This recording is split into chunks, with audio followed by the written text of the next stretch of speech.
Hello students, good evening all of you। कवक के बारे में हमको चर्चा करना था और चर्चा ये करना है कि कवकों में जो पोषण होता है वो किस प्रकार से होता है। तो जैसा कि आप लोग जानते हैं सभी लोग कि कवक जो होता है उसमें हरित लवक पाया नहीं जाता और जब हरित लवक होता नहीं तो वह भोजन बना नहीं पाता। इसलिए कवकों को कहा जाता है ये हेटेरोट्रॉफिक होते हैं, परपोषी होते हैं। अब परपोषी होने के साथ साथ इनके भोजन ग्रहण करने की 3 विधियां होती हैं। 3 प्रकार से ये भोजन ग्रहण करते हैं। पहली विधि होती है जिसको कहते हैं सैप्रोफिटिक न्यूट्रिशन। तो मृतोपजीवी कवक, मृतोपजीवी कवक। मृतोपजीवी कवक का मतलब ये होता है, इसे अंग्रेजी में कहा जाता है सैप्रोफिटिक फंगस। क्या कहा जाता है? Saprophytic fungus. अब सैप्रोफिटिक फंगस का मतलब यह होता है कि ऐसे फंगस जो मरे हुए जीवधारियों पर, सड़े गले मरे जीवधारियों पर अपना भोजन वहीं से ये ग्रहण करते हैं, खाते पीते हैं, वहीं पे रहते हैं, अपना जीवन यापन करते हैं, तो उनको कहते हैं सैप्रोफिटिक फंगस। यानी कि अपना भोजन कहाँ से ले? डेथ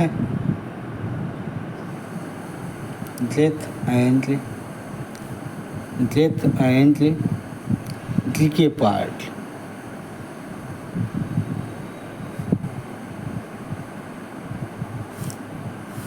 मरे हुए सड़े हुए जीवधारियों से अपना भोजन प्राप्त करता है। अब इसमें भी इसकी 2 जो है कैटेगरी होती हैं।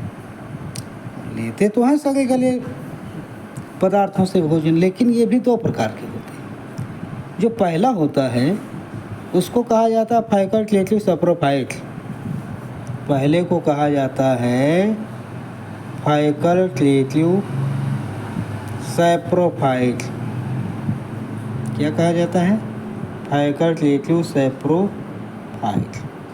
फैकल्टेटिव सैप्रोफाइट का मतलब ये होता है कि अगर इसको, फैकल्टेटिव का मतलब होता है विकल्पीय,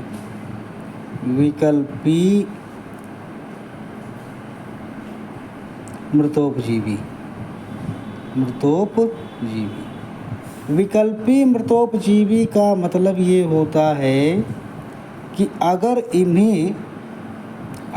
इन्हें सड़े गले मरे जीवधारी अगर मिले तो ठीक है, नहीं मिले तो कोई इनको प्रॉब्लम भी नहीं।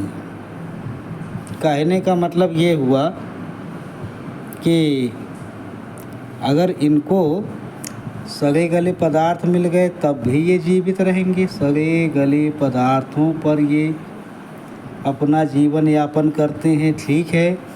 अगर मान लीजिए इन केस इनको सड़े गले पदार्थ नहीं मिल पाए, सड़े गले पदार्थ नहीं मिले, अगर नहीं मिले तो भी इनको नो प्रॉब्लम,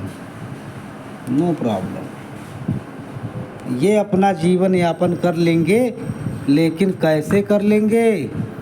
करते हैं ये केवल जो है परजीवी के तरीके। कैसे करते हैं? परजीवी के तरीके जो है, और दूसरे जीवधारियों पर अपना निर्भर रहते हैं। जो मिल जाए, जो भी मिल जाए, अगर सड़े गले पदार्थ नहीं मिले तो जो भी मिले उसी से अपना ये भोजन प्राप्त कर लेते हैं। अर्थात जीवित जीवधारियों के ऊपर परजीवी की भांति जीवन यापन कर लेते हैं। तो इसके पास किस ऑप्शनल होता है, ये क्या होता है? ऑप्शनल। या तो इसको सड़े गले मिलेंगे तो ठीक है, नहीं मिले तो भी ठीक है, नो मैटर, ठीक है। तो ये दो प्रकार से अपना भोजन ग्रहण कर लेता है। मिल गया तो ठीक है, नहीं मिला तब भी ठीक है। तो ये कहते हैं फैकल्टेटिव सैप्रोफाइट। दूसरा होता है, उसको कहा जाता है ऑब्लिगेट सैप्रोफाइट।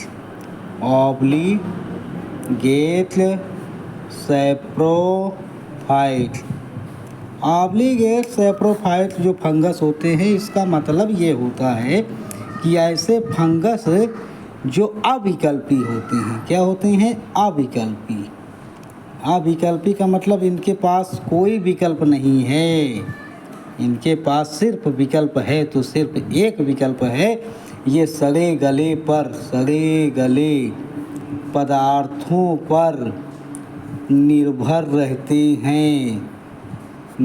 रहते हैं। इसके अलावा इन्हें कुछ भी नहीं मिलता है।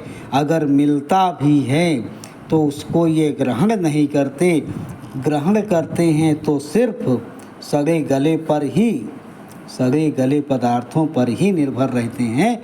अदरवाइज ये अलग से कुछ भी नहीं खाते पीते हैं, कोई भी वस्तुएं नहीं ग्रहण करते।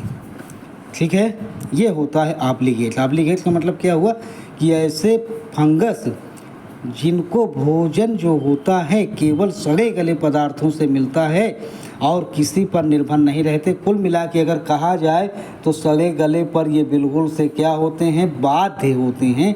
वहाँ पर भोजन करने के लिए ये क्या होते हैं? बाध्य होते हैं बिल्कुल से। तो इसे क्या कहा जाता है? Obligate saprophyte. तो ये दो हो गए इसके पार्ट। किसके पार्ट हो गए? सैप्रोफिटिक के। सैप्रोफिटिक के कितने पार्ट हो गए? दो। एक होता है ऑब्लिगेट सैप्रोफाइट और एक होता है आपका फैकल्टेटिव सैप्रोफाइट। इसके बाद बात आती है पैरासिटिक न्यूट्रिशन की। Parasitic mode of nutrition. Parasitic mode of nutrition की चर्चा हम तुरंत करने वाले हैं। पहले आप इतना बताइए हमको कि जो ये कवक में जो है ये सैप्रोफिटिक होता है, मृतोपजीवी जो कवक होते हैं, ये कितने प्रकार के हुए? दो। कौन कौन से हुए? फैकल्टेटिव और कौन सा हुआ? ऑब्लिगेट। फैकल्टेटिव क्या करता है? इसको कहा जाता है विकल्पी मृतोपजीवी। सड़े गले पर अगर मिल गया तो खाएगा, नहीं मिला तो कोई दिक्कत नहीं है। ये जीवित जीवधारियों के ऊपर परजीवी की भांति भोजन करता है। ठीक है। दूसरा होता है ऑब्लिगेट सैप्रोफाइट। ऑब्लिगेट में कौन आता है? इसमें आता है, इसमें कहते हैं कि ये अविकल्पी है, इसके पास कोई विकल्प नहीं है, सिर्फ खाएगा तो रहेगा तो केवल वहीं पे रहेगा। एक का उदाहरण होता है जो ये एगैरिकस होता है। ऑब्लिगेट का उदाहरण होता है एगैरिकस मैंने कक्षा में आपको बताया था। एगैरिकस होता है और एक होता है, एगैरिकस को ही मशरूम बोला जाता है। ठीक है, तो मशरूम या एगैरिकस जो होता है ऑब्लिगेट में आता है। और दूसरा होता है जो फैकल्टेटिव होता है, फैकल्टेटिव में आता है ऑस्ट्रीलैगो। फैकल्टेटिव में क्या आता है? ऑस्ट्रीलैगो।